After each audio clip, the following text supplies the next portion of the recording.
Salam alaikum. Chers élèves, on va essayer de travailler à distance. Bien sûr, la dernière fois, on s'est arrêté au niveau des actions et des objectifs de la politique budgétaire.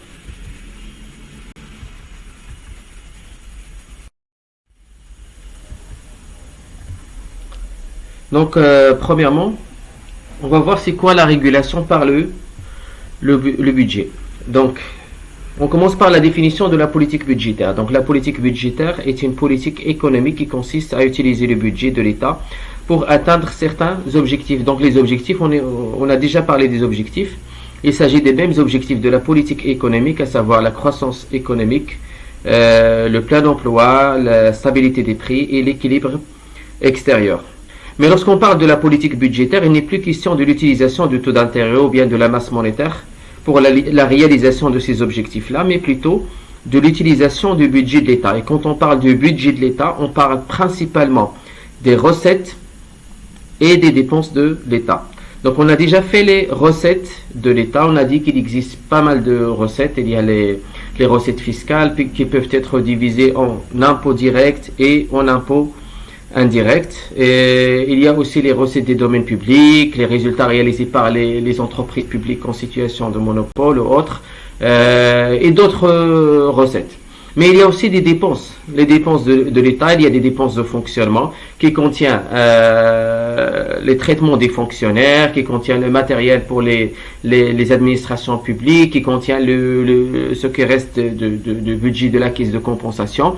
Il y a aussi les investissements, le budget d'investissement qui consiste en la création des infrastructures de base comme les routes, les barrages, les hôpitaux, les écoles, les lycées, les universités, ainsi de suite. Il y a aussi le budget de la dette qui prévoit le remboursement d'une partie de la dette publique.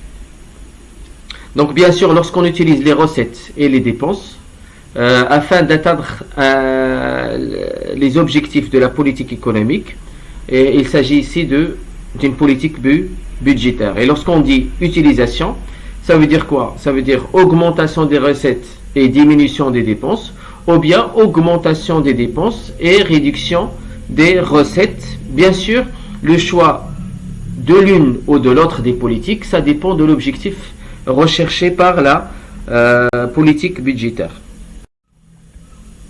Donc les objectifs et les actions de la politique budgétaire. Donc la politique budgétaire consiste à agir sur les dépenses et les recettes, comme j'ai déjà dit.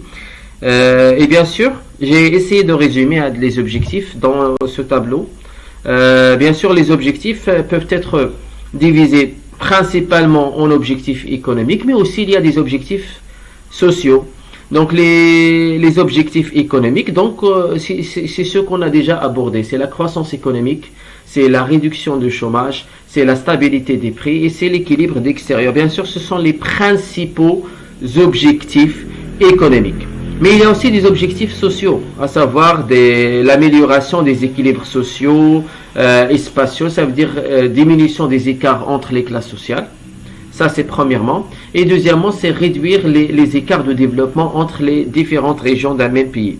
Bien sûr, il existe deux types de politique budgétaire, comme c'est le cas aussi pour la politique monétaire. Il y a une politique de relance et une politique de rigueur ou bien de stabilisation.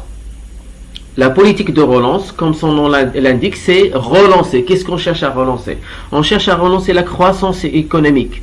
D'accord? C'est augmenter le PIB, c'est augmenter le produit national brut, c'est augmenter le revenu national brut disponible, c'est en général augmenter la richesse ou bien la production de la richesse dans notre pays. Et bien sûr, cela s'accompagne avec un autre objectif qui est la réduction de chômage, ou ce qu'on appelle aussi le plein emploi.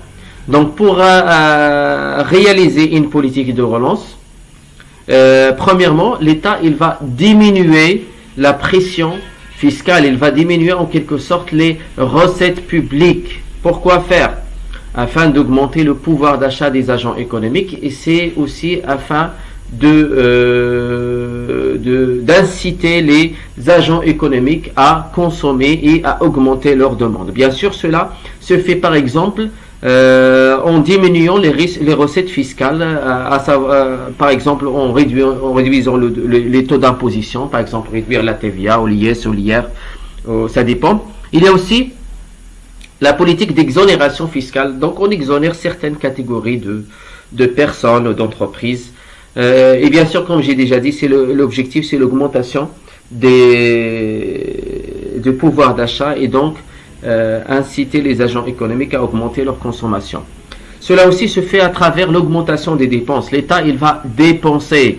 Comment? En investissant, en augmentant les salaires, les traitements, en donnant des aides aux entreprises, des subventions. Donc tout cela, c'est dans l'objectif d'embaucher les gens, de faire travailler les gens, d'augmenter leurs revenus. Et bien sûr, cela va se répercuter directement sur le pouvoir d'achat des agents économiques. Donc le pouvoir d'achat, lorsqu'on dit diminution des recettes fiscales et augmentation des dépenses publiques, donc les revenus des agents économiques, ils vont bien sûr augmenter. Et lorsque le revenu augmente, la demande, il va aussi augmenter. Donc la production, il va augmenter et l'emploi, il va augmenter. Donc on aura une réduction de chômage et une augmentation de la croissance économique. Donc c'est pour ça qu'on l'appelle une politique de relance. De l'autre côté, lorsqu'il y a une surchauffe des prix, ça veut dire qu'il y a une inflation trop élevée. Donc on a déjà parlé de l'inflation, on sait que l'inflation et la déflation, ils ont des effets qui sont très néfastes pour l'économie. Donc en cas où on a une forte inflation, l'objectif de la politique budgétaire, c'est quoi? C'est la stabilisation des prix. On cherche à stabiliser les prix, ou bien à diminuer l'augmentation des prix, ou bien à ce que les prix augmentent moins vite que par le précédent.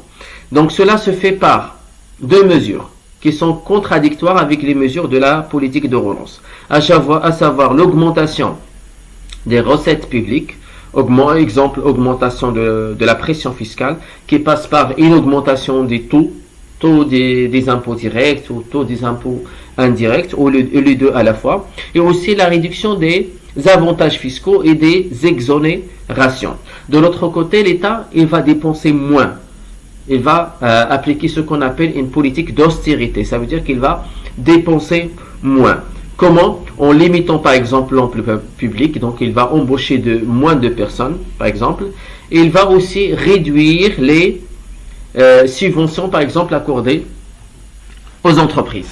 Donc l'objectif, c'est toujours d'influencer le pouvoir, le revenu et le pouvoir d'achat des agents économiques. Bien sûr, donc ici, le revenu, il va diminuer, la demande, il va être impacté négativement, donc il va diminuer, la production, il va diminuer, et donc lorsque la demande, il diminue, donc l'offre, il deviendra supérieure à la demande, donc on aura une stabilisation des prix, et bien sûr, lorsque les prix à l'intérieur, ils sont stables, ils sont compétitifs, donc les exportations, ils vont augmenter, et bien sûr, le solde extérieur, il va aussi s'améliorer.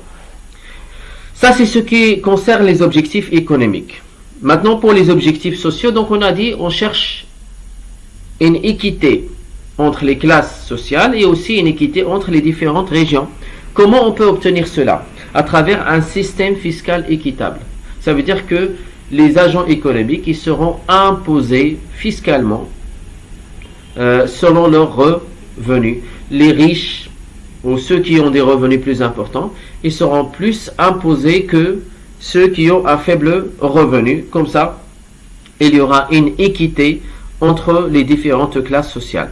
Puis, il y a la distribution des revenus. Ça veut dire que l'État, il doit assumer sa responsabilité vis-à-vis de la population en ce qui concerne la création des emplois. Donc, l'État, il doit prévoir chaque année de la création de l'emploi.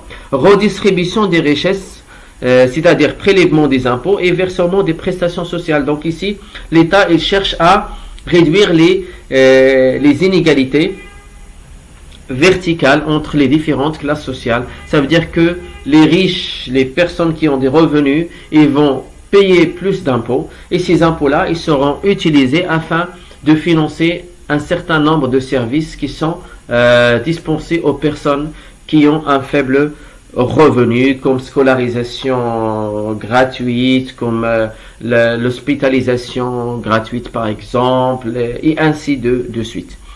Puis la construction des infrastructures sociales nécessaires à la population, comme les hôpitaux, les écoles, les universités, ainsi de suite. Et tout cela, c'est pour un objectif ultime, qui est à savoir la promotion des secteurs sociaux, amélioration des conditions de vie des populations.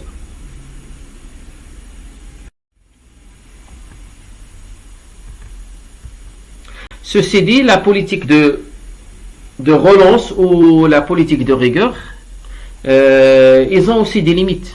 Ils n'ont pas que des avantages, mais ils ont aussi des limites. On commence par la politique de relance. Donc la politique de relance, elle provoque plusieurs limites. Donc on va essayer de clarifier les plus importantes, à savoir, premièrement, la contrainte est extérieure. On a dit que la politique de relance, elle a pour objectif d'augmenter le pouvoir d'achat des agents économiques afin d'augmenter la demande. Et bien sûr, lorsque la demande elle va augmenter, la production intérieure elle va augmenter et donc il y aura plus de croissance économique et il y aura aussi une réduction de chômage. Ça, c'est dans le cas normal. Mais le problème ici, c'est que souvent, lorsque le pouvoir d'achat des agents économiques augmente, leur demande il va augmenter aussi. Mais la demande il sera destiné non pas aux produits nationaux, mais plutôt aux produits extérieurs. Donc, au lieu d'augmenter la production et la croissance économique du Maroc, ce sont ces importations qui vont augmenter. Donc, il n'y aura pas de croissance économique comme on l'a espéré, mais plutôt il y aura une augmentation du déficit de la balance commerciale causée par une augmentation des importations. Donc c'est ce qu'on appelle la contrainte extérieure. Cette contrainte extérieure risque de ne favoriser que les entreprises externes au détriment bien sûr des entreprises internes. Deuxièmement, l'effet d'éviction. Donc l'effet d'éviction, c'est lorsque l'État fait une politique budgétaire de relance. On a dit qu'il consiste à quoi? À augmenter des dépenses et réduire les recettes. Et bien sûr, en augmentant les dépenses et en réduisant les recettes, le solde budgétaire, il va être forcément déficitaire puisque les recettes de l'État ils vont diminuer, mais les dépenses ils vont augmenter. Donc l'État il va chercher à financer son déficit. Et bien sûr, parmi les moyens possibles, c'est le financement auprès de secteurs privés, auprès de marchés monétaires ou autres. L'essentiel, c'est de se financer auprès de secteurs privés. Donc, l'épargne de secteur privé, il va être utilisé par l'État pour financer son déficit. Qu'est-ce qui va arriver au secteur privé? Qu'est-ce qui va arriver au financement du secteur privé? C'est que l'épargne va diminuer. Et lorsque l'épargne va diminuer, le taux d'intérêt il va augmenter, puisque l'offre il est inférieure à la demande. Donc le taux d'intérêt il va augmenter. Et bien sûr, lorsque le taux d'intérêt il augmente, cela va réduire nécessairement l'investissement. Et bien sûr, la production il va diminuer, c'est-à-dire la croissance économique il va diminuer. Et aussi, la création de l'emploi, il va diminuer, ce qui va se résulter, ou bien ce qui va provoquer finalement une augmentation de chômage. Donc on voit ici que